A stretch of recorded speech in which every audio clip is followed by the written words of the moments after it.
Ada berapa formasi CPNS yang bisa teman-teman lamar menggunakan ijazah SLTA sederajat, baik itu ijazah SMA, SMK, Madrasah Aliyah ataupun paket C, dan ini merupakan acuan dari penerimaan CPNS tahun 2023. Dan apa saja formasinya, kemudian ketentuan persyaratannya apa saja, silahkan kalian tonton video sampai selesai.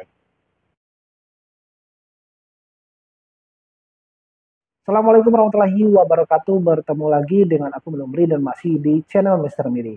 Nah, teman-teman, pejuang CPNS tahun 2024 pastinya kalian saat CPNS dibuka banyak yang mencari formasi yang tentunya mudah dari persyaratan ataupun tahapan tesnya. Yang salah satunya yang jadi incaran atau yang paling dicari setiap penerimaan CPNS dibuka adalah formasi yang bisa dilamar menggunakan ijazah SLTA sederajat. Ijazah SLTA sederajat itu terdiri dari ijazah SMA, SMK, Madrasah Aliyah, dan juga paket C. Nah, ini ada beberapa formasi yang bisa teman-teman lamar menggunakan ijazah SLTA sederajat. Di antaranya ada instansi Kemenkumham, Kejaksaan, juga Badan Intelijen Negara, dan beberapa formasi-formasi lainnya. Nah, apa saja persyaratan, ketentuannya bagaimana, dan formasi apa saja, silakan kalian simak secara lengkap video ini sampai selesai, silakan kalian tonton.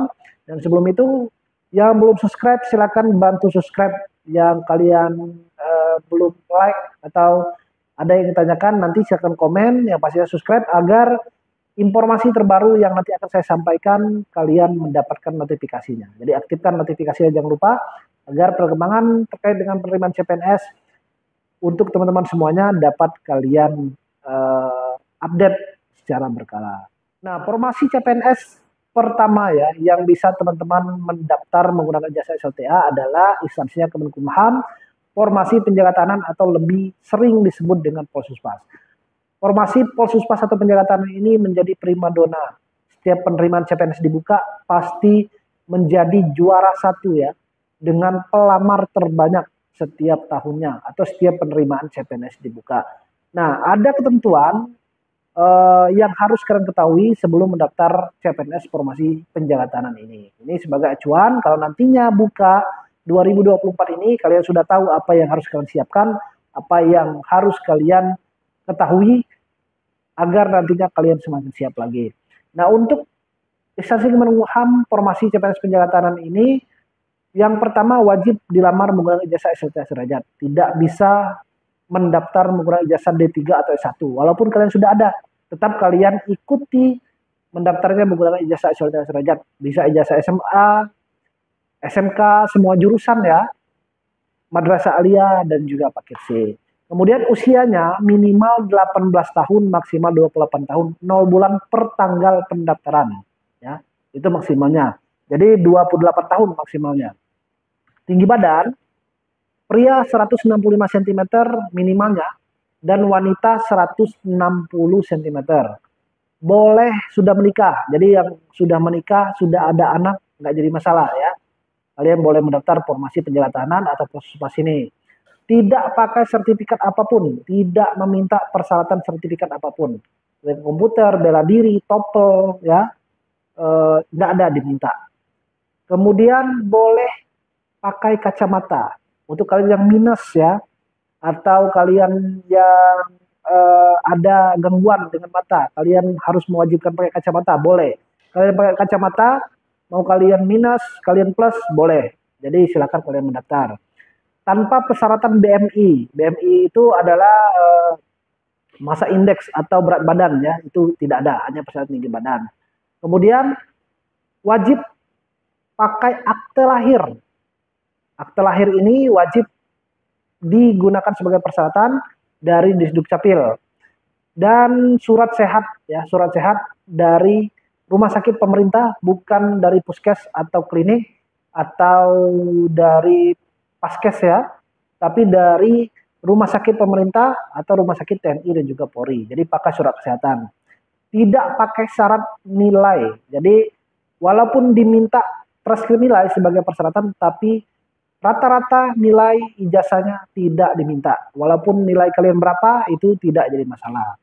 Kemudian memakai surat keterangan domisili bagi teman-teman yang mendaftar di wilayah domisili tidak sesuai dengan alamat KTP. Selanjutnya adalah kuotanya per daerah. Jadi kuotanya itu per kanwil. Kalian bisa mendaftar sesuai dengan daerah kanwil kalian, sesuai alamat KTP, atau bisa di luar alamat KTP di kanwil lain, tetapi syaratnya harus menggunakan surat keterangan domisili tadi. Dan untuk penempatannya itu sesuai dengan kanwil yang kalian daftar. Jadi tidak ditempatkan di seluruh Indonesia. Kemudian terakhir, tidak menggunakan SKCK, tidak juga menggunakan bebas narkoba ya. Tidak ada persyaratan diminta SKCK, tidak diminta persyaratan bebas narkoba di awal, tetapi saat lulus CPNS nanti baru diminta SKCK dan bebas narkoba ini. Nah, itu yang perlu teman-teman ketahui terkait dengan persyaratan ataupun ketentuan-ketentuan dari tahapan tes CPNS Formasi Penjaga Tahanan Kemenkumham ini. Nah, kemudian ada formasi ataupun instansi berikutnya yang bisa dilamar menggunakan ijazah S1 sederajat, yakni instansi kejaksaan ya, instansinya kejaksaan atau formasinya ada dua, yakni penjaga tahanan, kemudian ada pengadministrasian penanganan perkara atau PPP ya, atau P3. Nah, dua formasi ini bisa dilamar menggunakan ijazah S1 sederajat. Tetapi infonya 2024 pengadministrasian perkara ini sudah minimal D3, tetapi belum secara resmi dirilis ya, karena belum ada file PDF resminya. Jadi sejauh ini masih menggunakan ijazah S1 sederajat. Nah, untuk usianya ini minimal 18 tahun dan maksimal 35 tahun. Nah, ini enak nih. 35 tahun umur maksimalnya untuk mendaftar formasi penjaga tahanan kejaksaan dan pengelola pengadministrasian perkara. Dan pastinya ini belum menikah, jadi yang udah menikah nggak bisa mendaftar di formasi ini. Harus belum menikah, dibuktikan dengan surat keterangan belum menikah yang diminta dari kantor kepala desa atau kantor kelurahan. Kemudian ada, selain dari syarat tinggi badan, ada juga harus berat badannya BMI ya, atau sesuai dengan normal lah, antara tinggi badan dan berat badan itu harus sesuai. Jadi ada BMI-nya. Kalau proses tadi nggak ada, tapi dari kejaksaan ini ada. Kemudian rata-rata nilai ijazah diminta di sini minimal 7,0 rata-rata nilai ijazahnya, baik itu ijazah SMA, SMK, madrasah aliyah, ya. Kemudian ada diminta wajib sertifikat juga. Jadi wajib sertifikat bela diri dan sertifikat pengoperasian komputer minimal Microsoft Office. Tetapi kalau untuk penjaga tahanan di kejaksaan ini wajib 2 sertifikat itu. Tetapi kalau untuk pengelola penanganan perkara hanya 1 sertifikat. Hanya sertifikat komputer minimal Microsoft Office. Tidak diminta persyaratan sertifikat bela diri.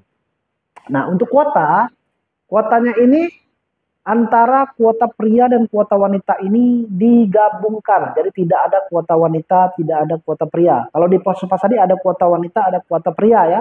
Tetapi kalau di kejaksaan ini nggak ada kuota pria, nggak ada kuota wanita. Semua digabungkan. Dan itu kuotanya nasional, bukan daerah. Kalian mau mendaftar di wilayah mana saja, mendaftarnya silakan. Jadi tidak perlu membutuhkan surat keterangan domisili, karena kuotanya kuota nasional. Kemudian ada diminta juga surat kesehatan, ada diminta. Ini boleh surat kesehatannya dari puskesmas juga boleh, nggak jadi masalah kalau di kejaksaan. Diminta juga SKCK, diminta juga bebas narkoba. Jadi SKCK dan bebas narkoba ini diminta di awal pendaftaran. Kemudian tidak boleh buta warna total atau parsial. Jadi nggak boleh yang buta warna total atau parsial, itu nggak boleh. Kalau yang pakai kacamata boleh, tetapi minusnya kalau nggak salah ada ketentuannya. Itu boleh, tapi ada ketentuan khususnya. Dan selanjutnya ada instansi Badan Intelijen Negara dengan 1 formasi yang bisa teman-teman lamar menggunakan ijazah S1 sederajat, yakni formasi penata kelola intelijen. Dan tetap wajib ijazahnya ijazah SLTA ya kalau mau mendaftar. Kemudian usia minimal 18 tahun dan maksimal 22 tahun. Jadi kalau usianya lebih dari 22 tahun itu nggak bisa. Tinggi badannya pria 160 cm minimal dan wanita 155 cm, itu minimalnya. tentu belum pernah menikah dengan dibuktikan surat keterangan belum pernah menikah yang diminta dari kantor kepala desa atau kantor kelurahan. Tidak buta warna baik total maupun parsial. Pakai kacamata boleh, tetapi kalau nggak salah kalau plus itu plus satu, min atau min itu min satu ya, cuman boleh kayak gitu. Kemudian pakai SKCK juga pakai kuotanya ini kuotanya kuota nasional ya. Jadi kuotanya bukan per daerah, kuotanya nasional.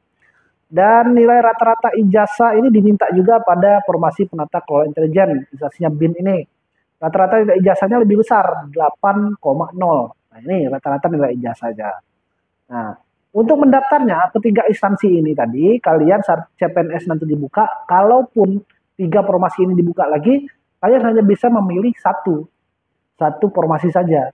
Nggak bisa kalian mendaftar penjabatan Kemenkumham atau proses Kemenkumham, daftar juga pengelola intelijen, nggak bisa. Jadi daftarnya cuma pilih satu. Ya. Kalian mau daftar apa? Nah itu sudah kalian tentukan dari sekarang. Itulah kenapa saya kasih tahu biar sebagai gambaran teman-teman semuanya. Dan untuk mendaftarnya tetap melalui satu portal di sscsn.bkn.go.id. Mau formasi apa saja yang kalian daftar? Kalian mau ambil pengelola perkara, pengelola intelijen, proses pas tadi misalnya. Silakan daftarnya masih di satu portal di sscsn.bkn.go.id. Nah, kalau untuk tahapan tesnya sama ya. Ada tes pendaftaran, SKDCAT, dan juga SKB. Nah, nanti semoga 4 formasi ini tahun 2024 dibuka lagi tentu dengan persyaratan-persyaratan yang saya rasa ya hampir kurang lebih sama lah ya. Mungkin ada beberapa perbedaan sedikit-sedikit nantinya. Tapi kalian mulai dari sekarang sudah tahu apa saja formasi yang bisa dilamar menggunakan ijazah S1 sederajat. Ini acuan tahun 2023. Tetapi kalau tahun 2024 ini karena ada CPNS Pemda, ya mungkin saja Pemda bisa membuka lebih banyak juga ya. Kalau tahun 2021 itu seperti Kementerian Pertahanan, ada Polhutnya, Kementerian Kehutanan ya, ada Polisi Kehutanan itu bisa dilamar menggunakan ijazah SLTA sederajat. Ada juga kalau daerah itu ada Pol PP, ada Damkar, itu bisa SLTA sederajat. Kalau Kementerian Perhubungan itu ada juga, saya lupa ya apa kalau nggak salah Nautika ya. Kemudian ada Klerek, ada juga kalau Kementerian Pertanian itu ijazah SLTA-nya ada penyuluh kalau nggak salah. Itu 2021 banyak yang buka, tapi 2023 hanya 4 formasi ini saja. Semoga 2024 ini lebih banyak lagi formasi CPNS ijazah SLTA agar peluang teman-teman yang memiliki ijazah SLTA ini semakin terbuka lebar. Yang pastinya tetap pantau dan update informasi penerimaan CPNS. Terima kasih teman-teman sudah menonton. Kalau butuh bimbingan belajar, silakan. Kelas masih dibuka, kita bisa belajar bersama nantinya terkait dengan persiapan CPNS atau sekolah kedinasan untuk teman-teman yang ingin persiapan ikut tes tahun 2024 ini. Terima kasih semuanya. Jika masih ada pertanyaan, silakan tulis di kolom komentar dan nanti akan aku jawab secara langsung atau bisa aku buatkan video khusus nantinya. Terima kasih dan aku Assalamualaikum warahmatullahi wabarakatuh.